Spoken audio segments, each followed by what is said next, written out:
Time for another board game review, and this time we have the game DC deck building game Justice League Dark. This was sent to me by Cryptozoic Entertainment and is designed by Nathaniel Yamaguchi. This entry in the DC deck building game series puts you in the supernatural shoes of the DC team that steps in when challenges arise that are too mystical for regular superheroes. Become a member of the Justice League Dark as you seal the threats of magical supervillains and transform your cards into more powerful forms. So, like the other DC deck building game installments, I reviewed this back in episode 15, so I'm not going to go over how the game works. It's the Cerberus engine. You can go watch that video to get the basic rules. I'm just going to go over what this particular set adds as new mechanics. Let me show you how to play. So this is, the same DC deck building game you know and love, but there are a few pretty interesting differences in mechanics. First off, let's go through the your starter deck, or not. Yeah, I guess it's your deck.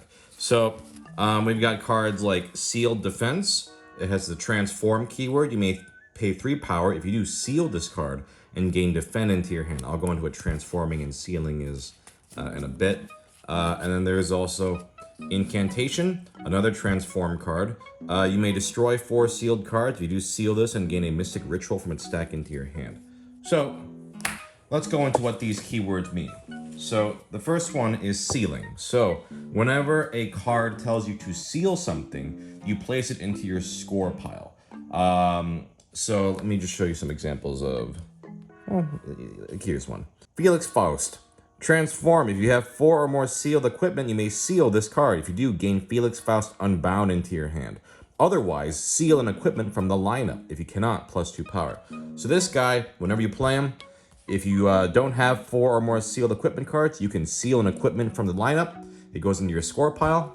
And then once you have 4 or more in play, this guy, he will actually transform. This card will get sealed, but you'll get a more powerful version of this card. In this case, Felix Faust Unbound, which is plus 2 power. You may put an equipment from your discard or score pile into your hand. There's a whole bunch of these transformed cards that work this way. Another new keyword is Surge. So, this Mystic Ritual card, which if you transform this incantation, you can get one of those by destroying 4 sealed cards. So, Mystic Ritual lets you Surge. When you use Surge, you add the top card of the main deck to the lineup. So, normally, this lineup here has 5 cards, but if you Surge, you add another one to the lineup. And those can be bought or, sealed or whatever. Also, you can see a lot of these cards some of these have blue banner text. So this says, for Fuseli here, after you seal this card from any zone, you may pass a card from your discard or score pile to a foe's discard pile. Or Ancient Tomes, after you discard or seal this card from any zone, you may Surge. So there are these sort of conditional blue banner abilities they have when certain things happen. Now, going over the transform cards, there are ones that revert back. So something like Mary Marvel here. This is a card that gets transformed from another card, but revert. If there are no heroes in your discard pile, you seal this card and you get the original Mary Bromfeld from your score pile back into your deck. So some cards will revert back if you don't have certain conditions in play.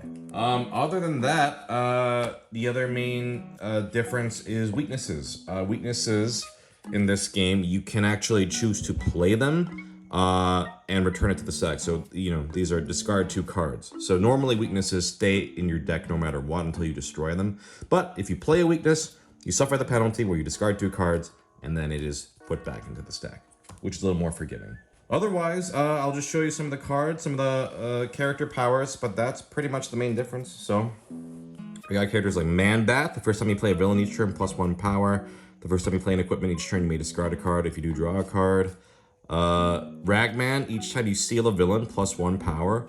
Once per turn, seal a card from the lineup with a cost less than the cost of a hero or equipment you played this turn.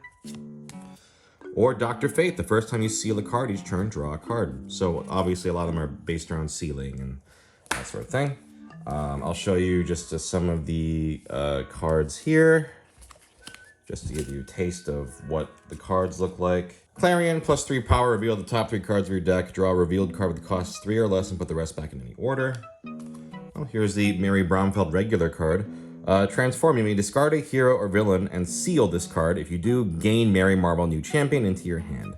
If you discard a villain, gain Mary Marble Corrupted into your hand. So she actually has 2 different ones she can transform into. Let me show you the evil one. This is Mary Marble Corrupted. It's +4 power. And if there are no hero or villains in your discard pile, it'll revert back to Mary Bromfeld. So yeah, that one's pretty interesting in that it can transform into 2 different ones. You got Noid Tanavid.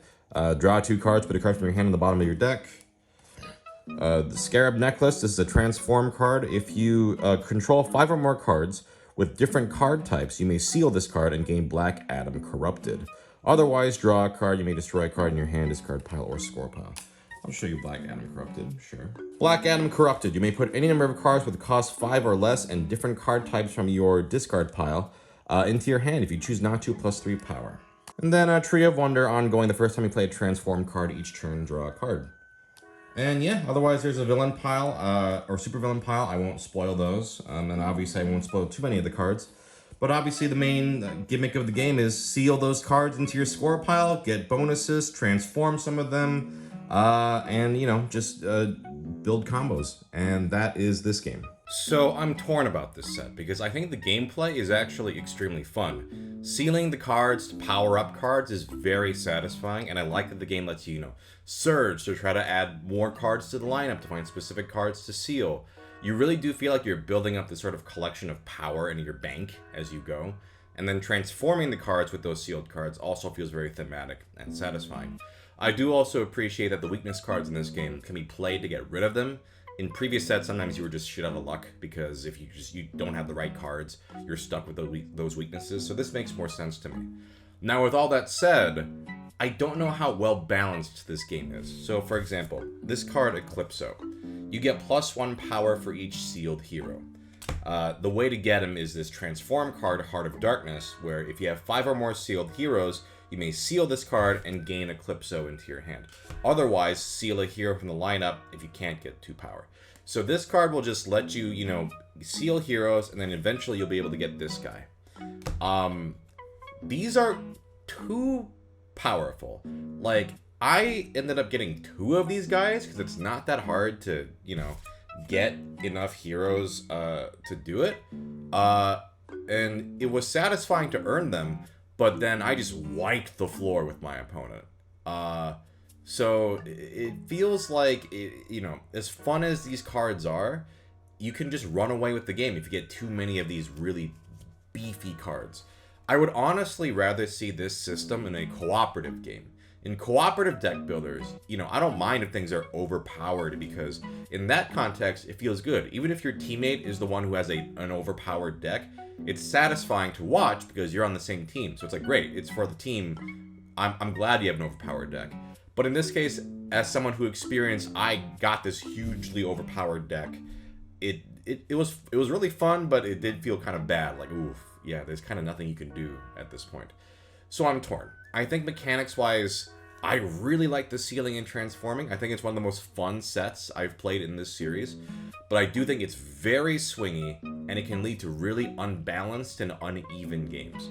If you don't mind that, then I would recommend this set, because I did think the core mechanics were quite fun. Just be warned, it can get real mean, real punchy, or real unbalanced.